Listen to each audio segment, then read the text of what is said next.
merci de m'accueillir dans ce badge clinique. Je vais me présenter rapidement. En fait, je suis Jean-Christophe Léonard, je vis dans le Haut-Jura et je suis impliqué dans pas mal de collectifs autour des monnaies locales. Par exemple, on a créé un collectif qui s'appelle Loca Valuto, qui développe des logiciels pour les monnaies locales. Et je suis également impliqué dans des collectifs autour de l'éducation.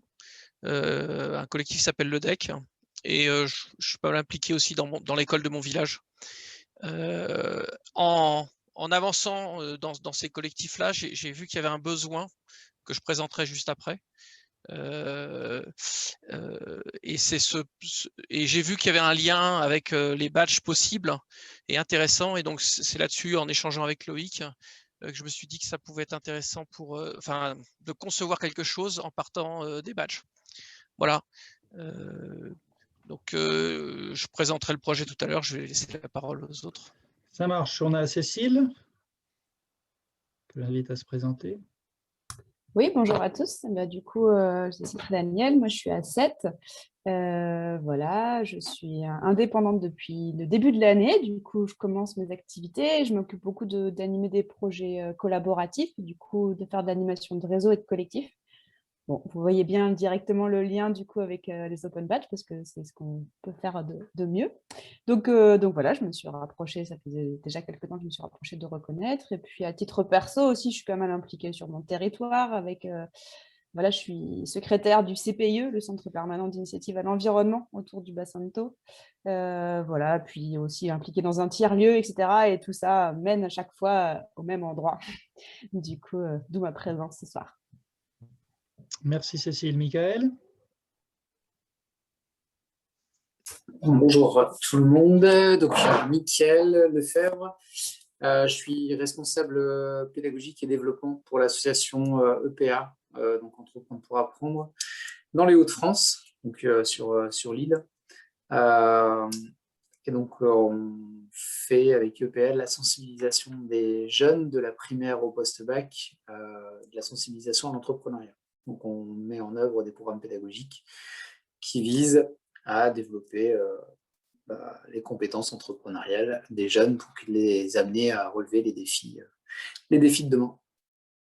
Très curieux de voir et d'apporter ma contribution, si je le peux, à ce projet. Voilà. Très bien, merci. On va enchaîner avec une autre personne des Hauts-de-France, Sandra.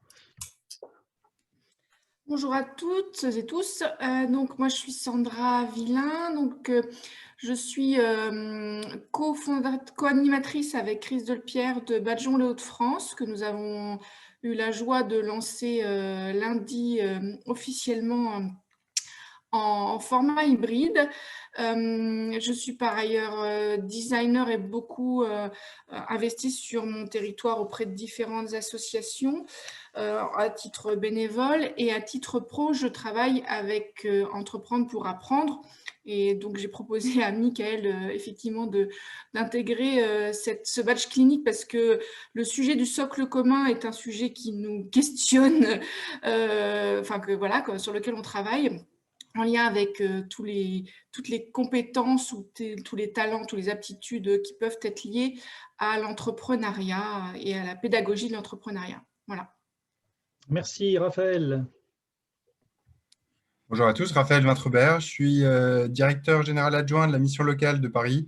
Je ne sais pas si vous connaissez le réseau un peu des missions locales, mais on s'occupe de l'insertion professionnelle, sociale aussi, des 16-25 ans qui ne sont plus scolarisés. Et donc, nous, on n'est que sur Paris intramuros, mais on couvre des champs très larges. Ça va du travail sur les compétences de base, évidemment, la réflexion sur le projet professionnel, mais aussi on a tout un programme sur les services civiques, l'entrepreneuriat aussi, les réfugiés, les jeunes sous main de justice, voilà, les jeunes dans des quartiers prioritaires, etc. etc. Donc, et on s'intéresse aux open badges pour différents publics ou programmes.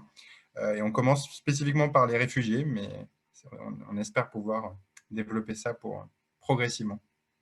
Merci, Serge. Si on ose te présenter. Ouais, Ceux qui ne te connaîtraient pas. projet, Je suis sur quelques projets autour des badges. J'ai un projet qui s'appelle Bridge, qui est autour de l'égalité des genres dans les carrières scientifiques et techniques. Et l'idée, c'est comment la reconnaissance pourrait contribuer à l'égalité des genres. Un autre projet avec l'Union internationale des chemins de fer sur le développement durable, pour se servir des badges pour rendre visibles les pratiques émergentes autour du développement durable dans le secteur du rail. Un autre qui essaie de prolonger un petit peu le travail qu'on fait sur les badges autour de l'idée de réseaux locaux de reconnaissance. Voilà, donc plein de projets, d'autres qu'on est en train de déposer là, et essayer d'explorer plus à fond tout ce qu'on est capable de faire autour de la reconnaissance et des badges qui permettent de rendre visible cette reconnaissance. Merci Loïc. Un autre bisontin? Oui, bonjour, Loïc Gestrin, donc je suis co-animateur du collectif Bravo BFC, qui est le collectif Badgeon à Bourgogne-Franche-Comté. Voilà. Merci Christophe. Et après, je terminerai rapidement par moi. Christophe Delamarre, je suis membre de l'association Reconnaître.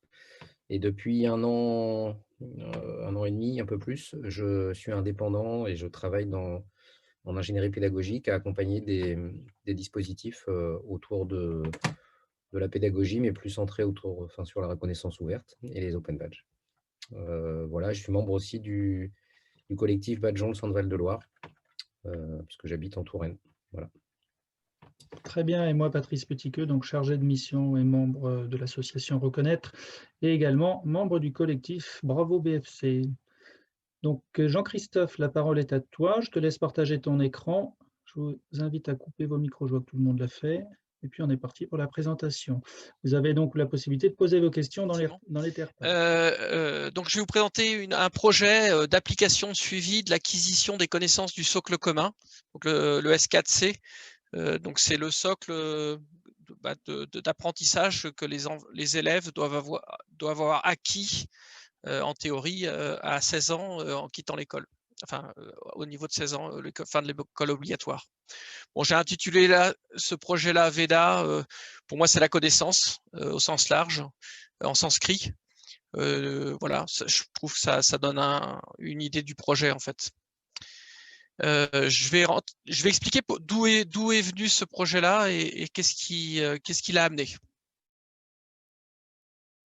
Première demande, la première raison du projet, c'est que donc je fais partie d'un collectif d'écoles démocratiques et on a des inspections et à chaque fois on a du mal à montrer aux inspecteurs quelles sont les progressions et quelle est notre approche pédagogique pour que les jeunes, les enfants apprennent le socle commun.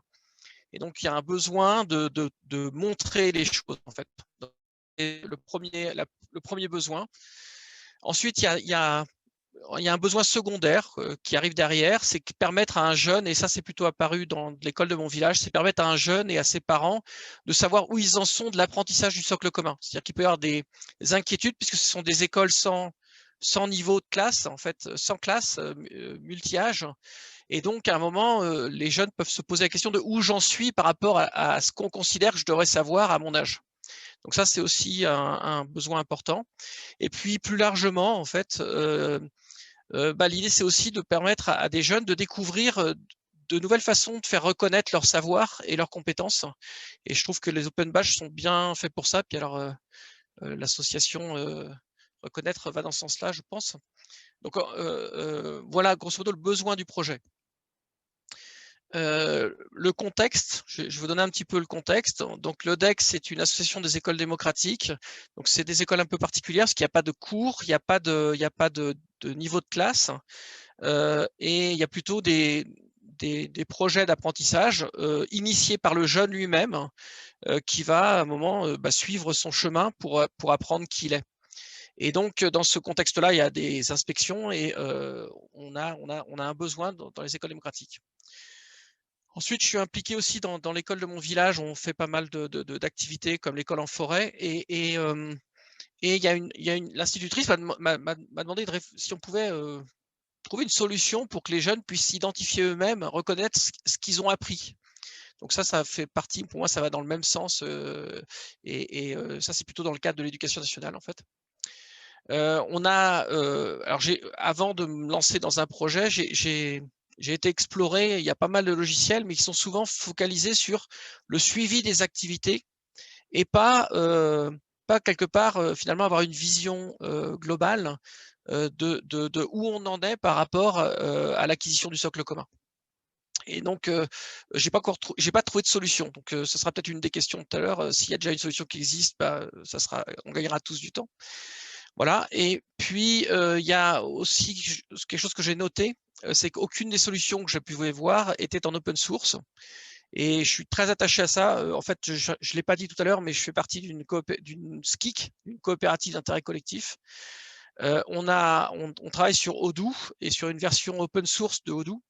Et on milite pour que les applications qu'on développe, par exemple pour les monnaies locales, soient open source. Et ça, c'est l'approche de mettre le commun et de partager le commun, en tout cas en termes de développement. Donc ça, c'est aussi un point, c'est que l'idée, c'est cette solution-là, si on pouvait partir dedans, c'est qu'elle soit développée en open source, mise à disposition du public. Alors, l'objectif du projet est un peu plus détaillé. C'est de développer une application permettant à un jeune qui est dans sa classe, voilà, qui va à un moment faire une activité, va pouvoir déclarer une activité, montrer qu'il a compris un apprentissage et qu'il va pouvoir le déclarer lui-même. L'idée, c'est qu'il déclare lui-même, soit en déclarant une activité qui sera liée à un badge plus tard, soit directement en disant, bah voilà, je sais faire ça et je demande à recevoir ce badge-là. Ensuite, il y a un besoin aussi alors ça c'est un besoin très important lié aux inspections, c'est qu'on a besoin de montrer le processus d'acquisition. C'est-à-dire qu'on n'a pas uniquement besoin de prouver que la personne sait, on a aussi besoin de prouver que la personne a cheminé pour arriver à ce résultat-là. Donc par exemple au badge qu'il a acquis. Et puis, il y a un autre point, un autre objectif du projet, c'est que, un peu comme je pense toujours au badge avec les scouts, un peu comme une manche, je pense à une manche de chemise, là, où on pourrait voir tous ces badges, en fait, voir ce qu'on a acquis par rapport au socle commun. Donc, il y a une idée aussi que le jeune, ses parents ou les gens qui font l'inspection puissent voir où il en est de l'acquisition du socle commun. Donc, c'est aussi quelque chose de visuel. Voilà. Alors, j'ai un peu décrit l'application, j'ai un peu découpé en quatre parties l'application. Il y a d'abord une partie suivi de l'acquisition. Donc là, c'est noter un certain nombre de choses, de ce qui se passe et de dire où on en est de l'acquisition. Ensuite, il y a le suivi des activités et des projets. Alors ça, je l'ai plutôt pas mal vu dans des applications de suivi, mais pas liées aux Open Badge. Et j'ai trouvé des choses en Open Badge, mais je n'ai pas vu de possibilité de faire des suivis d'acquis associés. Donc, c'est-à-dire prendre des photos, pouvoir prendre une vidéo, ajouter des commentaires, et pouvoir lier ça à un badge ou lier ça avec le socle commun. Et puis, j'en parlais un petit peu au-dessus, l'idée c'est qu'il y ait une visualisation possible pour identifier les objectifs, c'est-à-dire dire, bah, tiens, par exemple, je vais rentrer dans l'acquisition des mathématiques, par exemple, et quelles sont les étapes, quels sont les badges que je peux obtenir. Il y a identifier des parcours d'apprentissage. Ça, c'est ce que je viens de dire. Les objectifs, c'était plutôt à un niveau au-dessus. Et il y a visualiser son parcours d'apprentissage, c'est-à-dire voir où on en est, et puis de pouvoir partager avec quelqu'un d'autre. Voilà. Et puis, sinon, attendez, je vais... Ah bon. Voilà, et sinon, c'est identifier les ressources capables de former sur un badge. Alors ça, c'est plutôt, on est un réseau d'écoles et il y a des compétences et où trouver la compétence pour tel badge. Et ça, l'idée, c'est qu'il y ait des badges un peu ouverts et qu'un jeune puisse acquérir des compétences qui ne sont pas forcément aussi dans le socle commun. Et dans ce contexte-là, c'est plutôt de trouver les ressources dans le réseau des écoles pour apprendre. Voilà. Alors, j'ai fini la présentation. J'ai listé un certain nombre de questions. Je propose de les prendre au fur et à mesure et peut-être faire un aller-retour plutôt que de tout balancer. Je ne sais pas si vous fonctionnez comment vous fonctionnez. Alors, En effet, si, je pense que tu es aussi dans une démarche de questionnement par rapport aux personnes qui sont présentes, et on peut faire en effet des allers-retours, c'est-à-dire que tu peux poser tes questions et puis les participants et participantes peuvent aussi poser leurs remarques et apporter des réponses et te poser des questions sur ce que tu viens de présenter. On peut D'accord, faire comme ça. ok. Voilà. Bon, j'ai fait donc là, la première partie, c'est la hiérarchie des domaines dans le socle commun. Donc j'ai fait j'ai fait une petite présentation, ça doit zoomer un peu. Voilà, j'ai fait, ça c'est une mind map qui donne un peu une vision synthétique du socle commun. Et ma première problématique, j'enlève le zoom. Ah, je peux pas l'enlever. Ça marchait tout à l'heure. Voilà. Ma première question là-dessus. Alors, je pense que la capture d'écran que j'ai faite doit venir du réseau Entreprendre là, il me semble. En tout cas, j'avais vu qu'il y avait des badges structurés, ça m'a titillé un petit peu, donc je me suis dit tiens, ça va donner une image un peu de ce qu'on pourrait faire. Et je me pose la question de la granularité, c'est-à-dire à quel moment mettre les badges et comment. En fait, c'est à partir. Qu'est-ce qui à un moment dit tiens, il faudrait créer un badge là, voilà. Et comment structurer un parcours, c'est-à-dire alors là, j'ai vu qu'il y avait à un moment de l'empilement de badges, mais je me questionne en fait sur comment traduire le socle commun en badge, voilà, pour synthétiser. Alors, je ne sais pas si quelqu'un a des réponses à cette question-là. Je peux peut-être faire un parallèle, parce que je travaille avec des partenaires sur un projet qui utilise le référentiel Entrecomp, qui est un référentiel de compétences pour l'entrepreneuriat. Et le point de départ de ces partenaires, c'était de dire, ah bah tiens, on a un référentiel, on va faire des badges pour chacune des compétences. Et je leur ai dit casse-cou, parce que ce qui fait que quelqu'un est un entrepreneur, au sens de Entrecomp, c'est qu'on a des idées, on trouve, hein, on a des défis, on a des ressources, on les met en action. Il faut bien qu'il y ait ces trois éléments-là pour qu'une pratique puisse être dite entrepreneuriale. Le grand danger, c'est essayer de découper une pratique et de dire qu'on va la découper en compétences et qu'on va valider chacune des compétences, et puis qu'on a validé chacune des compétences, on a la pratique entrepreneuriale. Non, une compétence entrepreneuriale se valide à travers une pratique entrepreneuriale. S'il n'y a pas de pratique entrepreneuriale, on ne peut pas dire qu'on a validé une compétence entrepreneuriale.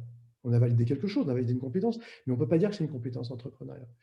Donc, par rapport au socle commun, je ne sais pas si on peut appliquer le même type de raisonnement, mais la lecture, c'est une pratique. C'est aussi une pratique, la lecture. Et donc, c'est bien à travers la pratique de la lecture qu'on va pouvoir valider de la lecture. Et c'est pas en découpant, parce que sinon, on rentre un peu dans une logique un peu de découpage d'une personne en morceaux, en tranches, et on dit que en rassemblant les morceaux, on va avoir une personne. Comme si quand on a cassé un objet, on met les morceaux ensemble, on met de la colle, et puis on a reconstitué l'objet. Donc voilà, il faut faire attention à ne pas rentrer dans une approche un peu anthropique, où on fait sortir le tube, le dentifrice du tube, et on a du mal à le faire rentrer après. Voilà mon commentaire. Par rapport au socle. Tu peux redire, Serge, les trois éléments dont tu parlais tout à l'heure qui constituent la base d'un… Pour Entrecomp, hein, je parle bien de Entrecomp. Dans référentiel Entrecomp, il y avait le défi. Il y a l'idée, les ressources et la mise en action. Oui, c'est ça.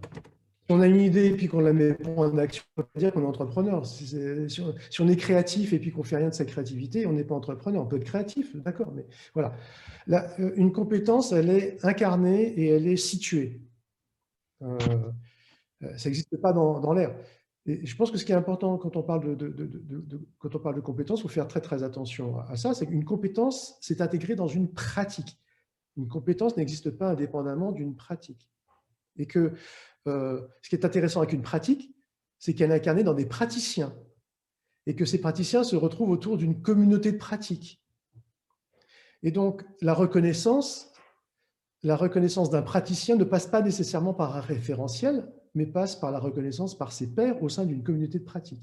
Le référentiel, ça peut être utile, entre autres pour réfléchir, c'est quoi les compétences dont on a besoin, mais que la reconnaissance ne passe pas nécessairement à travers le référentiel. Il ne faut pas que ce soit la queue qui agite le chien, comme on dit en anglais, mais il faut vraiment partir de la pratique, de la personne, et de la communauté de pratique. Donc, je ne sais pas, un club de lecture, c'est une communauté de pratique autour de la lecture. Et il faut bien faire attention aussi de ne pas confondre individualisation avec individuation. L'individualisation, on isole un peu la personne des autres. L'individuation, elle se crée dans un collectif. Voilà. Quelques points de repère que je propose, qui sont mes points de repère. Attention, je ne dis pas que c'est moi qui ai point de repère de tout le monde, mais ce sont mes points de repère quand je tombe face à un référentiel, quand je tombe face à une évaluation. Raphaël a levé la main. Oui, je veux bien dire un mot là-dessus parce que je suis d'accord que c'est vraiment l'enjeu central, évidemment, du lien entre des pratiques et des compétences. Et en effet, toute compétence est nécessairement située dans le temps, dans un contexte professionnel ou pas d'ailleurs, en tout cas un contexte social déterminé.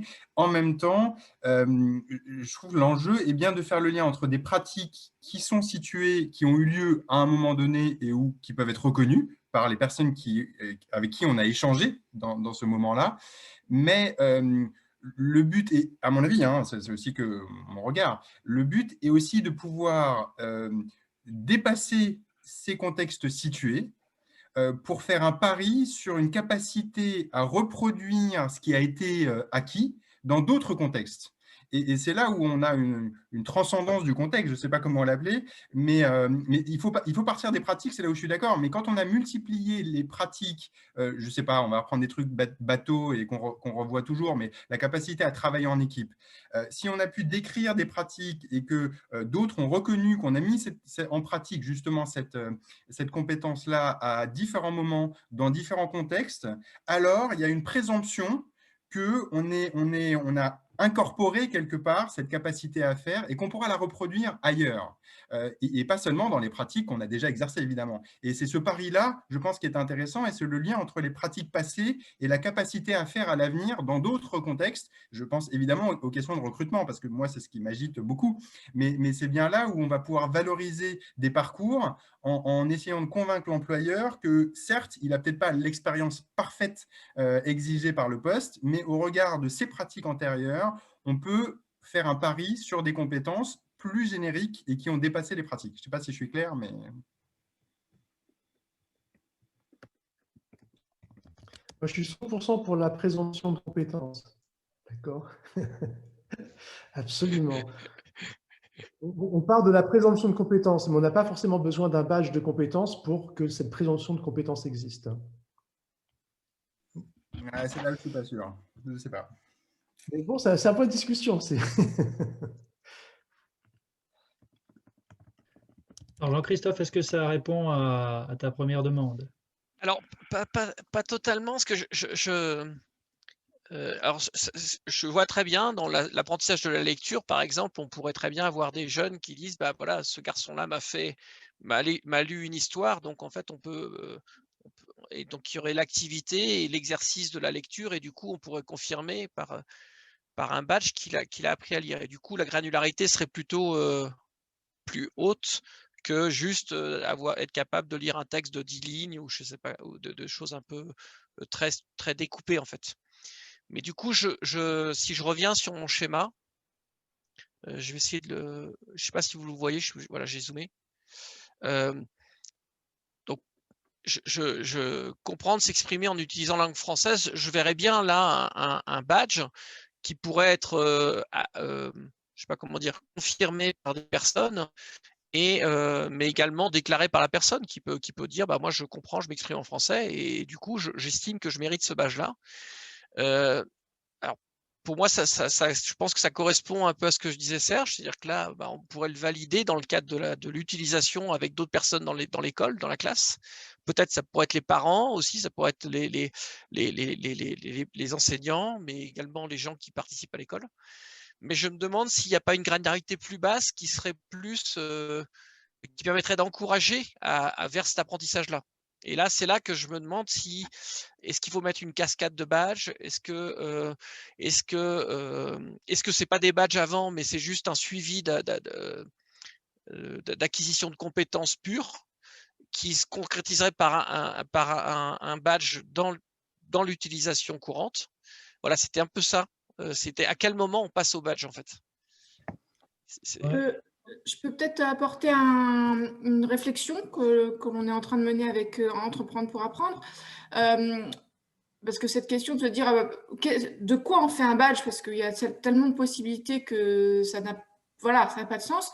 En fait, ce qu'on se disait, c'était que, par exemple, pour obtenir, si on se dit qu'il y a un badge pour comprendre, s'exprimer en utilisant la langue française écrit à l'oral, on peut imaginer qu'à l'intérieur de cette compétence-là, il y ait plein d'indicateurs.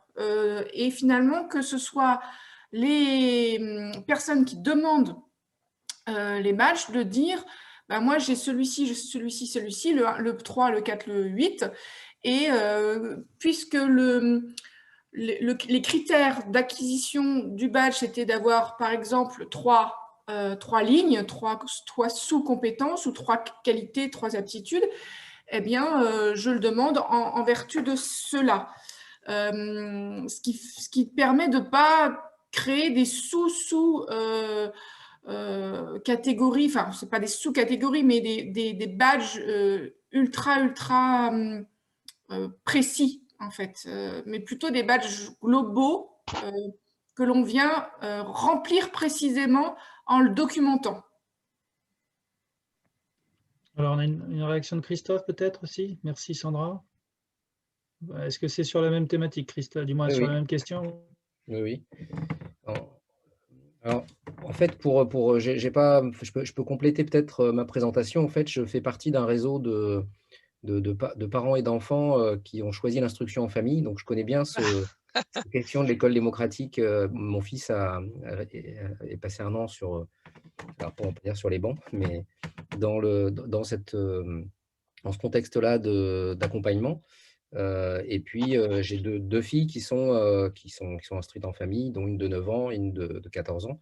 Et ça dure depuis un certain temps déjà. Donc, moi, j'ai un peu brassé pas mal de solutions diverses et variées. Et là, les badges, en fait, arrivent avec une proposition auprès de ce collectif de parents et d'enfants qui, je le dis très simplement, a du mal à apprendre, pas pour des questions d'acceptation de l'idée, mais plutôt, bon, on en parle depuis longtemps, hein, plutôt on va dire de complexité à la mise en œuvre. Bon. Et donc, on s'est posé la question, évidemment, puisque les évaluations par les inspecteurs, tout le monde en souffre, hein, ça fait partie du moment difficile d'une année d'instruction en famille pour les enfants, et on cherche toujours des solutions pour que ça se passe le mieux possible. Donc, si on peut montrer aux inspecteurs tout bêtement que ce qu'on a fait rentre dans le champ du socle commun de compétences, on ne va pas s'en priver. Donc, l'idée de faire des badges faire des badges collés au socle pourrait être tentant, mais en fait, ça ne marche pas. Donc là, la solution qu'on a choisie, mais là, je vous dis, en fait, on en est vraiment au début, et c'est une proposition qui a été validée par les parents, c'est plutôt de travailler, c'est pour ça que ça m'intéressait bien, Serge, ta manière de présenter les choses, c'est qu'on part d'une idée, d'un projet, et on regarde un peu quelles sont les ressources qui peuvent être mises en action, et on met en action. Et donc, je donne un exemple sur comprendre, s'exprimer en utilisant la langue française à l'écrit et à l'oral. C'est un peu classique peut-être, mais les enfants, en fait, ont choisi de faire une fanzine, un magazine. Et l'originalité de ce magazine, c'est qu'en fait, chaque enfant dans sa famille réalise un magazine. Il y a un mois pour le faire. Donc, il est mensuel. Et chaque mois, les enfants envoient à un certain nombre d'autres enfants un exemplaire du magazine avec ce qui s'est fait pendant le mois. Forcément, ça reflète ce qui s'est fait pendant le mois. Et donc, chacun y contribue, les parents, les enfants, etc. Mais à l'intérieur de ça, en fait, il y a forcément des thématiques, il y a des objectifs associés au socle commun qui peuvent émerger. Et donc, on a créé un badge, le petit reporter. À l'intérieur de ce badge, on y met des documents. Plus que de parler de preuves, on préfère plutôt parler de documents. Donc, on va documenter le badge. Donc, c'est ce même badge qui va s'agréger en fait les magazines mensuels, ce qui sert en plus de système d'archivage, ce qui est intéressant. Et quand on se présente à l'inspection, il est possible effectivement de montrer à ce moment-là des productions que les enfants ont réalisées. On peut imaginer aussi les productions des autres enfants associés au badge. Enfin, voilà, il n'y a pas de limite. Là, aujourd'hui, le classement n'est pas forcément terrible. On peut l'améliorer, des documents associés au badge. Et donc, en termes de critères, on peut tout à fait intégrer dans les critères des éléments du socle commun, pourquoi pas, en disant que dans le cadre de la production de ce magazine, les enfants font preuve etc. On peut imaginer des choses comme ça, qui encore une fois, il n'y aurait pas besoin forcément, mais qui permettent à l'inspecteur ou au conseiller pédagogique de se raccrocher aux branches, quoi, en disant « Ah, ça je connais, ça va ». Parce qu'au-delà de ça, c'est galère, quoi. On a du mal à montrer que…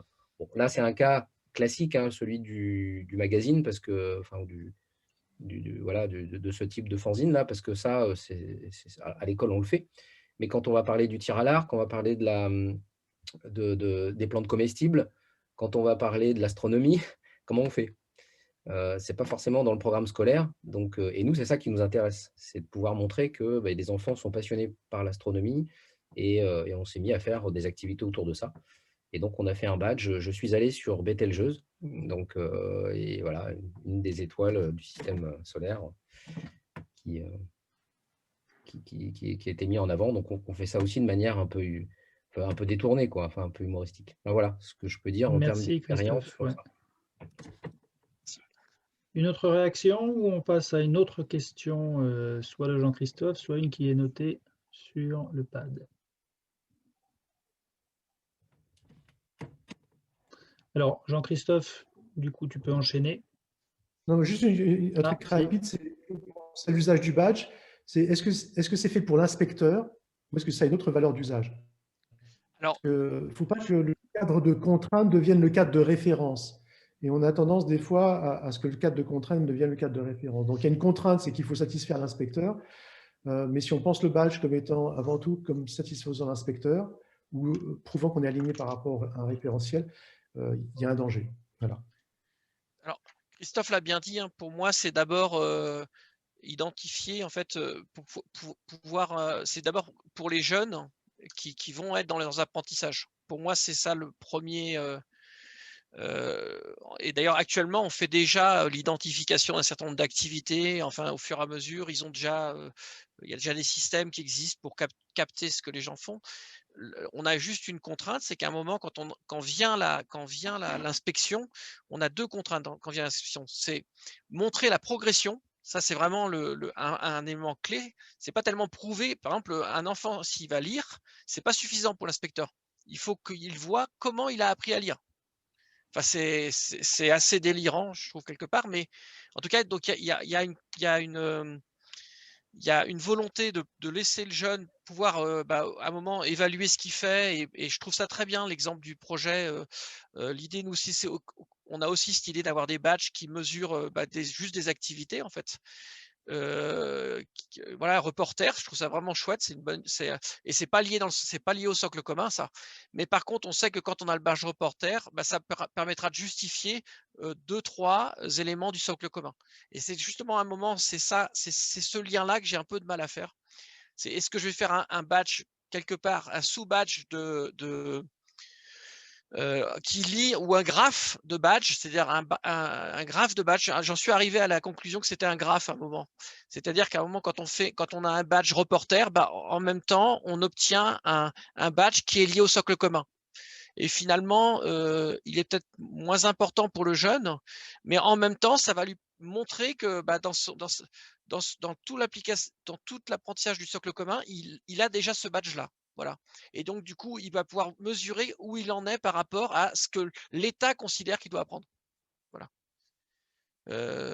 Ça me plaît vraiment, ça. Ça me plaît vraiment comme idée. Faire des badges de reporter avec une forte identité, c'est intéressant. Et faire que le badge lié au socle commun, ce soit un badge, voilà, on vous le donne en plus parce que voilà, mais ça n'a aucune importance, ça fait pour faire plaisir à l'inspecteur, mais le vrai badge qui est intéressant, c'est celui je suis reporter, ou je suis astronaute, je suis allé sur Baltégeuse. Et le badge qui est lié au socle, bah, c'est un sous-produit. Il faut que ça reste un sous-produit. Voilà, et du coup, on a un moyen de montrer la progression et la façon d'apprendre, puisque à un moment, s'il a fait un journal, bah, on comprend que s'il s'est mis à écrire et à rédiger, bah, c'est peut-être parce qu'il est devenu reporter. Voilà. Et donc, du coup, la logique commence à venir, et je pense que on arrivera à échanger avec les inspecteurs d'éducation nationale si on arrive à montrer ça correctement. Voilà, mais du coup, j'arrive, dans ces cas-là, j'arrive assez vite à un graphe et pas à une arborescence de badge, quoi. Voilà. Donc c'était un peu mon point. Je vais peut-être passer à la suite. On pourra peut-être en discuter séparément. C'est un point compliqué, mais Juste techniquement, Jean-Christophe, on peut dater, par exemple, on peut même d'ailleurs forcer un peu la chose, on peut dater l'attribution ou la demande du badge complémentaire là, dont on parle, ou des documents qui sont associés au badge, ce qui permet de montrer la progression en disant, bah voilà, ces badges-là ont été acquis à ce moment-là, il y a bien eu une progression en association avec telle activité et telle preuve, entre guillemets, de l'activité. On peut se servir de ça, en fait. L'avantage, c'est que les badges peuvent marquer une progression en termes super. de D'accord. badge. D'accord. Bah, après, j'ai des questions un peu plus techniques hein, sur le standard et tout, justement. Bah, je passe à la suite. Oui, pardon, Raphaël. Un petit mot, je réagis à ce que disait Serge tout à l'heure, parce que je ne sais pas quoi en penser sur cette question. C'est toujours la question, évidemment, des badges qui sont liés à des référentiels rigides hein, et formels, et donc qui ne donnent pas à voir la richesse de tout ce qui peut être valorisé. Ça, j'entends complètement, versus des badges de pratique qui sont infinis, mais qui, justement, là, pour le coup, donnent à voir des pratiques et dans leur diversité, dans leur richesse. Mais pour moi, j'aurais tendance à ne pas faire une différence de niveau ou de hiérarchie entre les deux. Ce sont pour moi des niveaux de lecture différents. Et en fonction des écosystèmes dans lesquels on veut donner à voir ce qu'on fait et notre parcours, eh ben, on pourra donner, il faudrait, en tout cas techniquement, je n'ai pas de solution, mais je crois qu'il faudrait techniquement pouvoir justement mettre en avant ces différents niveaux de lecture et plutôt parfois un registre de pratiques avec tout le détail de la richesse et toutes les communautés de pratiques qu'on a pu fréquenter, mais parfois aussi des niveaux de lecture qui sont plus sommaires, qui sont plus formels, mais qui sont aussi, si on a des référentiels, et on en a trop sans doute, mais c'est aussi parce que ce sont des traducteurs. Ce sont des traducteurs qui simplifient, mais par construction, ça réduit la richesse, mais en même temps, ça donne à voir, ça élargit les destinataires. Et donc, j'aurais tendance à ne pas opposer les deux. Je pense qu'il faut les deux, et il faut permettre des niveaux de lecture différents en fonction de ces enjeux. Voilà ma réaction. Rapidement, je n'oppose pas les deux. Il ne faut pas confondre la carte avec le territoire, ça c'est un vieux truc. Et en plus de ça, par exemple, si on prend concrètement la Badge Factory, il y a des badges et des méta-badges. Donc la tentation serait de dire, on a le méta-badge quand on a tous les autres badges, c'est-à-dire on a tous les badges de compétences et à ce moment-là, on aura le badge machin.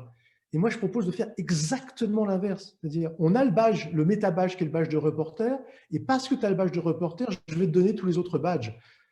C'est-à-dire, je te reconnais, et je pense qu'on est d'accord là-dessus, Raphaël. C'est-à-dire, on part bien de la pratique, et dans la pratique, on reconnaît des compétences. Ensuite, bon, la question, est-ce que c'est transférable ou pas, ça, on peut en discuter, mais ça, pour moi, c'est pas le plus important.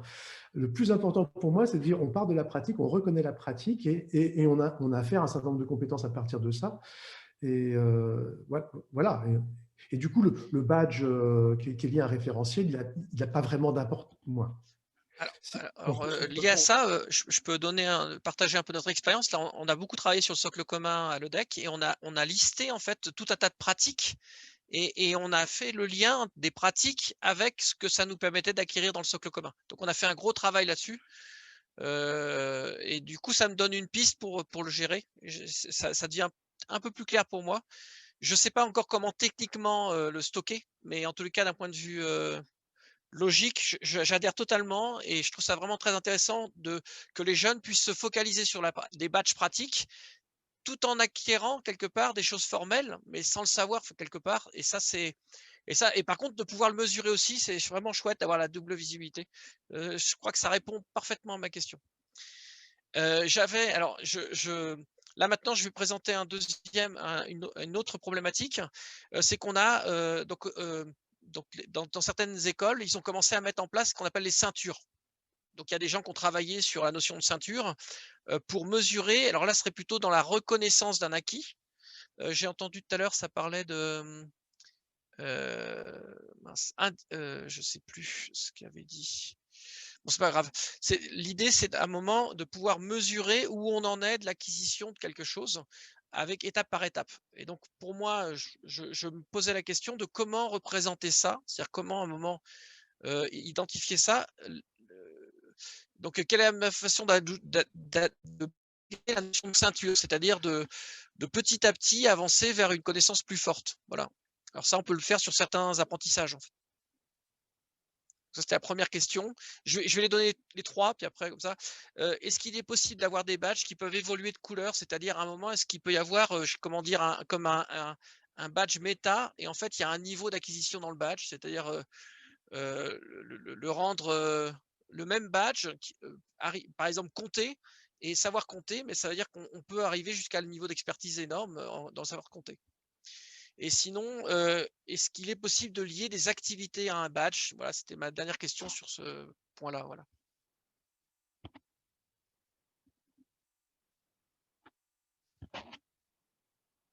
Alors j'ai vu un oui de la tête.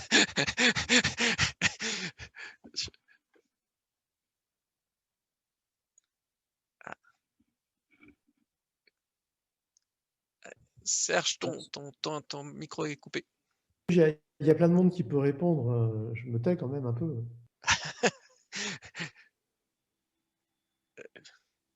Patrice, par exemple. Ouais, Patrice. Hein j'écrivais en effet dans le chat. Non, mais moi, je suis arrivé un peu. Ouais, allez, Patrice. Ouais. Non, vas-y, Fabien, toi d'abord. Non, mais c'est difficile. Je suis arrivé en retard, j'ai été coupé entre les deux, mais en tout cas sur les questions qu'il y a là, sur les couleurs, bah oui, tout est possible, évidemment.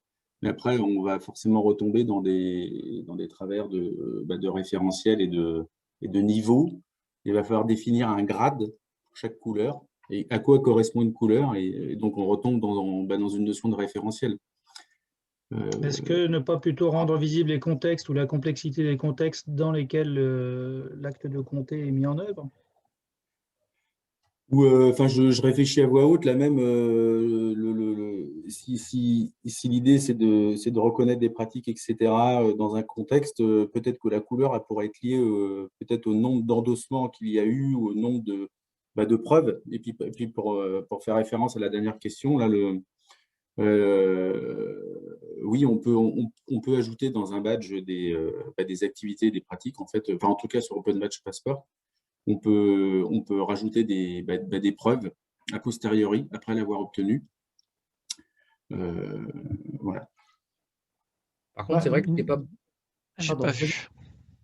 Par contre, c'est vrai que ce qui n'est pas possible, pour l'instant en tout cas, c'est qu'un même badge change de couleur, qu'on modifie son visuel au fil de l'expérience de la personne. Ça sera un autre badge qui sera proposé parce qu'il y a des situations mises en œuvre dans un contexte différent, etc., qui peuvent être proposées avec une petite étoile ou deux étoiles, etc. Il y a plusieurs manières de montrer une épaisseur de trait, etc., de montrer qu'on est sur une histoire de progression. Mais ouais, effectivement, un badge, c'est un titre, une image, c'est les deux éléments qui ne peuvent pas être modifiés. Sinon, on change de badge. Et ça, c'est des discussions qu'on a depuis assez longtemps. En fait, c'est sur la visualisation d'un badge. Et il y a la fameuse histoire de la timeline. En fait, ça serait de visualiser le badge sur une échelle de temps et de repérer sur cette échelle de temps un degré peut-être du nombre d'endossements, enfin du nombre de preuves est lié en fait à la situation de temps, ce qui permettrait de rendre visible en fait des périodes dans la vie ou sur des créneaux bien précis, en fait une différence d'activité qui est en fait liée à ce badge, ce qui remplacerait peut-être les couleurs et donner un peu de force en fait à un badge, quoi. Mais sans forcément rentrer dans des niveaux, quoi. Ouais, le problème que je vois quand on parle, alors il y a les niveaux, et puis le Domacan a trouvé une belle approche par rapport au niveau, il parle de posture. Mais bon, là c'est un peu plus difficile par rapport à compter. Si on pense que le badge doit montrer ce que la personne a fait, donc c'est-à-dire on va représenter le passé. Mais pourquoi est-ce qu'un badge qui est lié à compter, à différentes maîtrises de compter, n'indiquerait pas ce qui est possible de faire quand on a tel badge? Et donc, du coup, pour obtenir le badge, on s'engagerait dans une activité qui correspond au niveau de maîtrise de compter, par exemple. Donc, le badge, au lieu de décrire, décrirait le possible. Quand vous aurez ce badge-là, comment dire, si vous avez ce badge-là, c'est la preuve que vous êtes capable de faire une de ces choses-là. Un badge d'objectif. Un badge, oui, un badge décrive des opportunités, parce que Patrice disait, pourquoi est-ce que le badge ne décrirait pas la complexité qu'il y a autour? Mais c'est bien ça, il s'agit que le badge soit un point d'entrée dans le monde. Et surtout que quand on apprend à compter, on apprend à lire, mais quand on apprend à lire, c'est pour s'ouvrir sur le monde. C'est pas pour, on n'apprend pas à lire. on va bien au-delà de ça. Donc je pense que ce qui serait vraiment intéressant de réfléchir, c'est sur des badges qui m'ouvrent le monde, qui me disent, au lieu d'être normatif, il y a une norme, bien sûr, moi je n'ai pas de problème des fois pour qu'on puisse avoir des normes, mais que ce soit vraiment que l'essentiel du badge nous montre le potentiel. Et donc, du coup, des idées d'activités qui permettent d'acquérir le badge. Je crois que tu as complètement raison. Je crois que l'enjeu, il est là, justement. C'est de montrer que la lecture n'est pas juste un système de décodage. Et je crois que c'est peut-être certaines dérives actuellement sur le fait qu'on souhaite un peu rendre mécanique ce système de décodage dans la lecture. On le voit avec les dérives des neurosciences, etc., où il faut stimuler tel endroit du cerveau, il faut avoir telle méthodologie, etc. Et justement, je pense que l'enjeu sur les open badges se rejoint, c'est montrer autre chose, montrer que la lecture n'est pas une mécanique, mais est justement une façon de rentrer dans un nouveau monde et finalement à lire, c'est s'émanciper, quoi. Donc voilà. Donc je te rejoins complètement. Et je pense que l'enjeu, justement, il est celui-ci, quoi. Alors, Dominique, merci Loïc. Dominique Alain, tu as activé ton micro. Est-ce que tu souhaites réagir? Ah, bah, j'ai cliqué là-dessus. Non, oui, je suis d'accord avec Serge. Je trouve intéressant, jusqu'à présent, on a toujours utilisé les badges, enfin moi aussi, pour valider un certain nombre de choses ou pour dire qu'on reconnaissait que quelqu'un avait telle et telle compétence. Mais ce que je trouve intéressant avec les badges, c'est de penser en avant, comme disait Serge.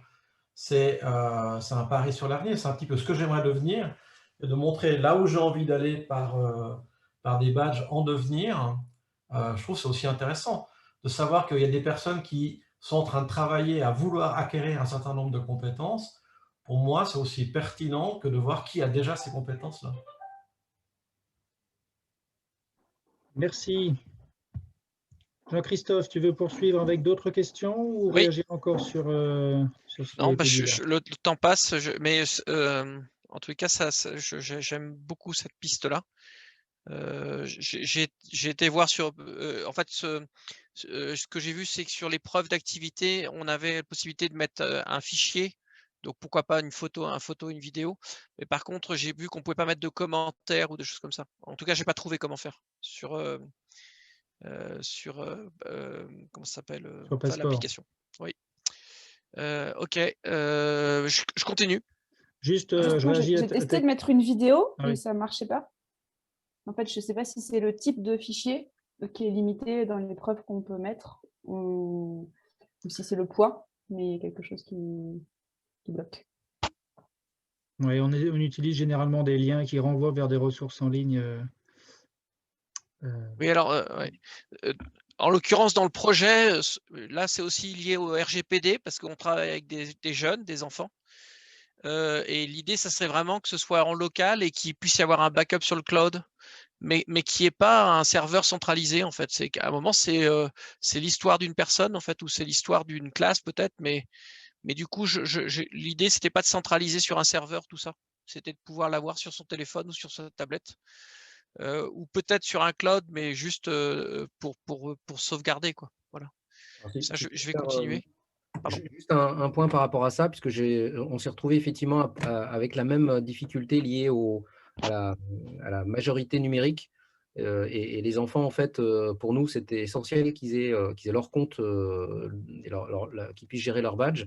Donc, la nécessité de contourner le système en créant des boîtes mail, en mentant sur l'âge, etc., c'est pas terrible.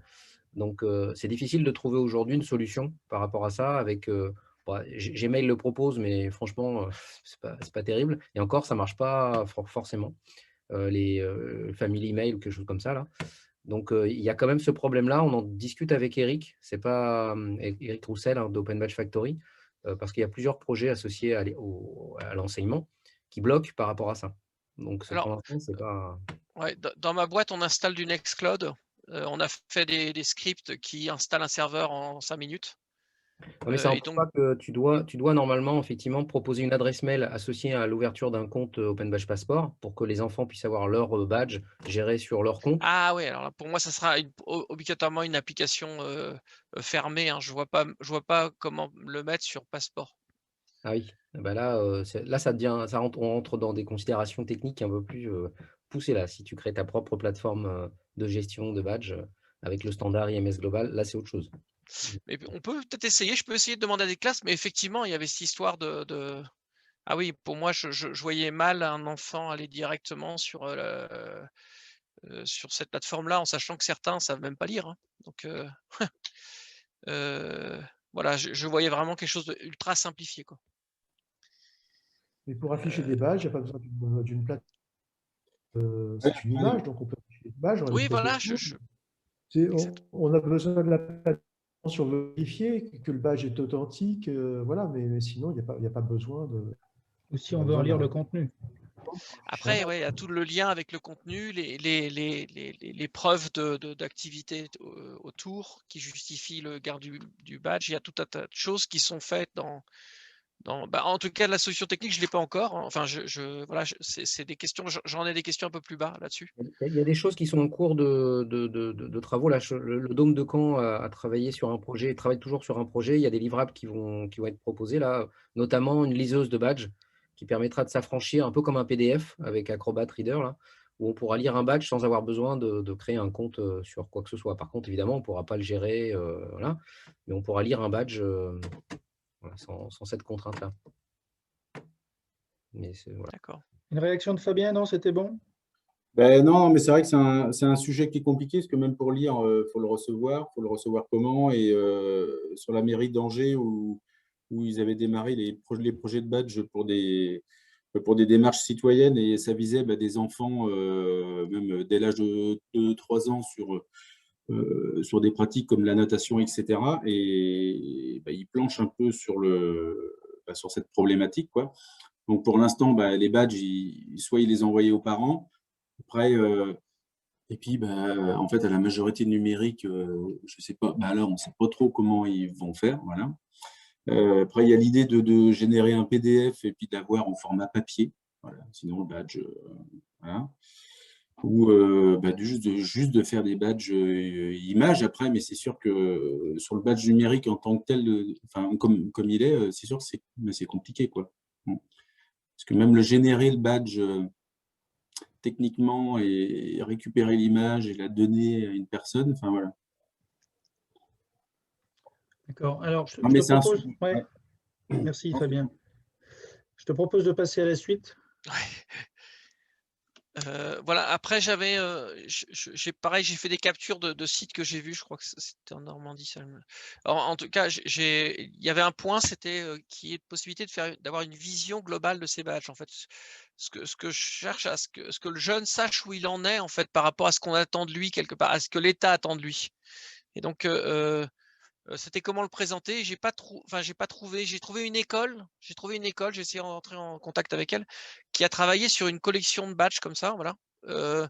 Mais c'était comment et ça, je trouve qu'on parlait de PDF. Bah, si on pouvait visualiser tous ces badges et mettre en grisé ceux qui sont pas acquis pour le socle commun, ça permettrait très facilement à quelqu'un, à un jeune ou à ses parents d'ailleurs, de voir où il en est de l'apprentissage du socle commun.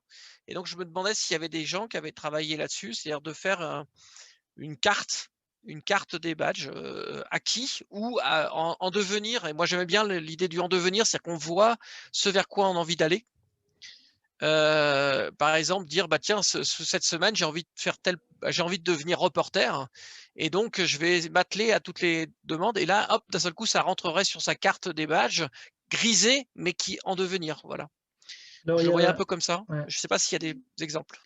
il y a, comme le disait Raphaël et comme le souligne Fabien, il y a donc Open Badge Passport, il y a des Factory qui a développé donc une fonctionnalité qui va être présentée le 2 juin, qui sont les mini-maps, qui permettent de construire des parcours, ou de se construire des parcours à partir de badges existants. Il y a la plateforme Badger qui propose aussi une visualisation de parcours de badges. Après, je ne sais pas s'il y a d'autres plateformes qui proposent ça, mais Super. Alors, de d'autres la même choses manière, à on parlait tout à explorer. l'heure du nombre de camps qui travaille sur une liseuse en lien avec le CIBC. Il y a un chantier en cours sur assez ambitieux, mais qui en est au stade de la réflexion et d'essayer de trouver des fonds aussi par rapport à ça pour construire une arborescence poussée et détaillée sur le mode un peu des cartes de compétences des jeux vidéo. Où là, il y aurait, ça ressemble un peu à ce que tu montres là, où là, il y aurait la possibilité de trouver, de représenter un ensemble de badges et puis un parcours dans un ensemble de badges et de voir comment ça s'agrège par thématique, par voilà, différentes manières. Donc là, pour l'instant, il y a des idées vachement intéressantes, de choses qui ont déjà été réfléchies, mais on n'en est vraiment qu'au stade des propositions et il faudrait pouvoir créer un groupe de travail ou en tout cas aider ceux qui sont en train de réfléchir là-dessus et de trouver des moyens et des fonds parce qu'il y a une demande claire là-dessus, ouais, sur ce qu'on appelle, comment on appelle ça déjà, un pathway, c'est ça? Voilà. D'accord. En tout cas, moi, il y a une idée qui me plairait vraiment, hein, c'est si on pouvait avoir le référentiel en badge, on clique sur un des badges et ça nous donne tous les badges qu'il faut avoir pour avoir ce badge-là. Mais ces badges-là n'ont rien à voir avec le référentiel, c'est-à-dire c'est reporter, c'est astronaute, c'est compteur, enfin, ça nous renvoie vers des badges qui ont du sens, vers des identités. Et voilà, pour avoir ce badge-là, il faut que, voilà, on te propose ces activités, ces rôles, ces identités auxquelles tu peux t'identifier. Et du coup, voilà, il y a une contrainte et il y a le potentiel derrière, quoi. On s'échappe du référentiel. Le référentiel n'est plus que cartographie, mais ce n'est pas le territoire. Ah, ça me parle beaucoup. Ouais, j'adhère totalement à cette vision. Ok, merci pour ces informations-là. J'ai pas mal d'exploration à faire. Et donc, c'est les pathways. Et dans le standard, ça y est, en fait, apparemment, si j'ai bien compris. Alors, cette histoire de pathway, plus largement, telle que je le décris tout à l'heure, comme une cartographie des itinéraires possibles, etc. Pas encore. Par contre, il y a il y a une proposition qui s'appelle les mini-maps, qui ressemble un peu à une carte de métro avec des lignes et des stations. Donc, c'est les prémices, en fait, on va dire. C'est le début, c'est déjà opérationnel et ça permet quand même d'identifier des propositions de parcours et de se créer soi-même un parcours avec les badges existants dans la galerie. Il me faut celui-là, celui-là, celui-là et celui-là. Donc, ça pourrait s'appliquer à ce qu'on vient de dire là. Mais déjà avec ce qu'il y a là. Super, génial. J'ai perçu des pathways, c'est effectivement sur Badger, et la fonctionnalité est quand même bien développée, semble-t-il. Et ce qui me semblait particulièrement intéressant, c'est qu'effectivement, on pouvait composer un parcours d'acquisition de compétences, de savoir, de ce qu'on veut, pour obtenir des badges, des méta-badges en fait, de niveau supérieur. Mais surtout, cette composition pouvait se faire dans comment dire, auprès de structures qui émettent des badges extrêmement variés. Et ce n'est pas limité seulement à ceux qui utilisent telle plateforme. Et donc, on peut dire, ceux qui ont validé telle pratique ou telle compétence, peu importe, dans tel organisme de formation, telle université, parce qu'ils sont aussi en lien avec des universités, mais des ONG ou etc. Et je pioche ça, et ceux qui ont validé dans ce cadre-là, je l'associe avec une autre reconnaissance dans un autre système, et à la fin, ça me fait le badge que je me suis constitué. Et ça, je trouvais ça extrêmement riche, et je ne sais pas si aujourd'hui, les mini-maps, moi, je trouve ça très prometteur, évidemment, puis c'est la première étape, mais ça n'en est pas là. Enfin, je n'ai pas l'impression que ça en soit encore là, évidemment.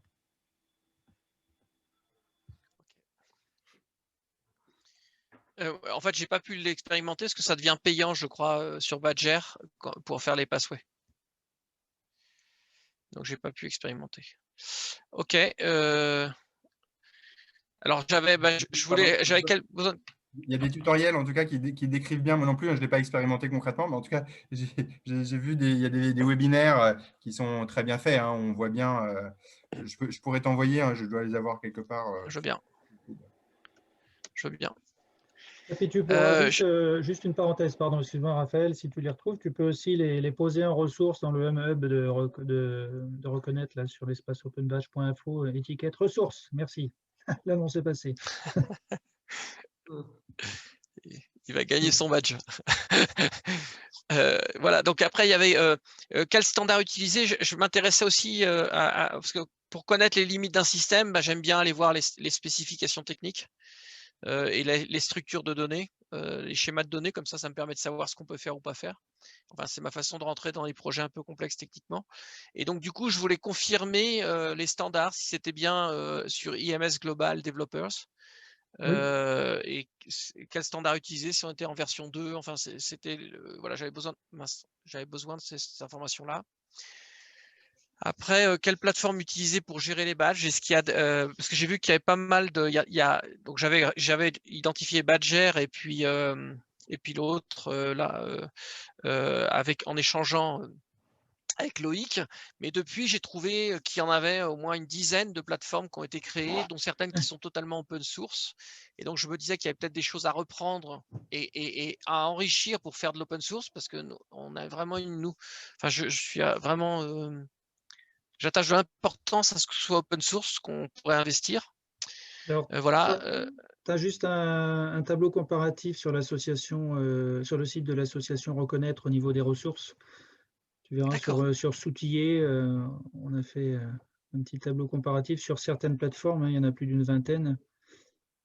Et ça peut peut-être en effet t'apporter des infos. C'est peut-être celui-là que j'ai récupéré.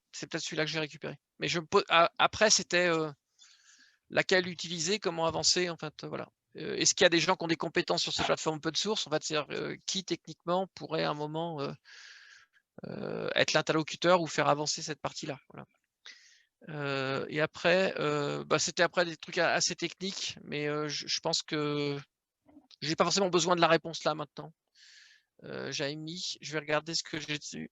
Voilà, j'avais juste parce que là, je crois que le temps tourne, mais j'avais vraiment, et je voulais savoir s'il y avait des gens qui travaillaient sur un projet similaire, en fait, soit à l'éducation nationale, soit moi, je serais prêt à aider à soutenir. Alors, mon but n'est pas forcément de développer une nouvelle application, mais c'est vraiment d'arriver à quelque chose qui répond aux besoins des écoles, en fait. Et donc, je voulais savoir s'il y avait peut-être, vous avez peut-être connaissance d'un projet similaire. Ou des personnes qui pourraient intervenir, qui pourraient aider à construire ou à développer cette application-là. Il y a moi, mais pas sur le développement d'une application. Mais moi, évidemment, ce sujet-là m'intéresse parce que je travaille dessus depuis un moment, après à un niveau associatif, quoi. Donc pas avec des moyens techniques de développement, en tout cas. Pas dans l'idée de développer une plateforme, mais plutôt sur l'ingénierie, quoi. D'accord, super.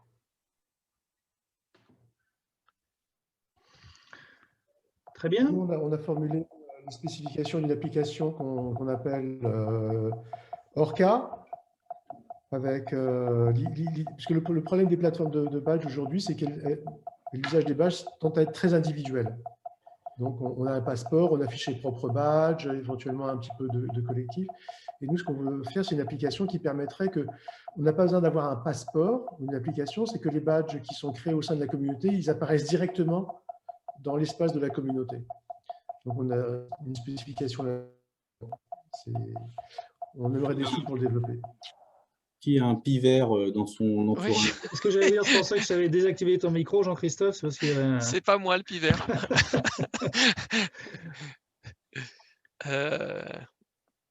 D'accord. Est-ce que tu as un lien, Serge, vers Orca, peut-être On va le donner.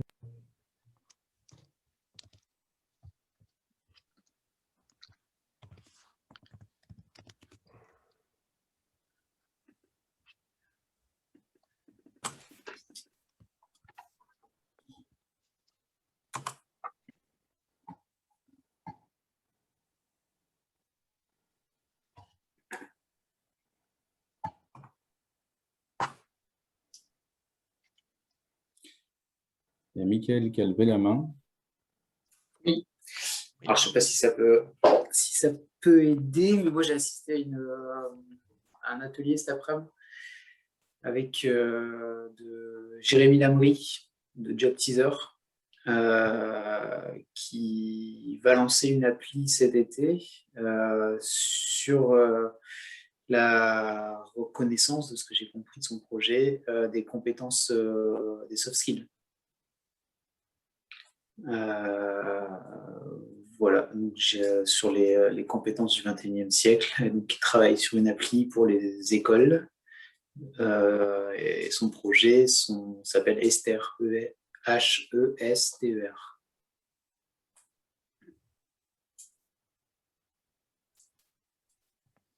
Merci. Si tu as un lien vers les ressources, éventuellement, ça peut être Je vais regarder. à mettre directement sur le pad. Ça marche. Voilà, on arrive, je pense, au bout de cet échange-là. Il est 18h42. Est-ce qu'il y aurait encore quelques dernières réactions ou questions à poser à Jean-Christophe avant de se dire au revoir?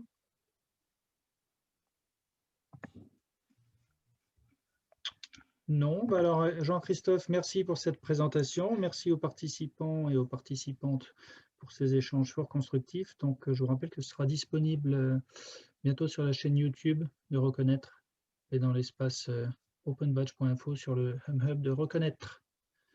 Je vous souhaite une bonne soirée à toutes et à tous. Et je vous dis à très bientôt. Bonne soirée. Merci bien.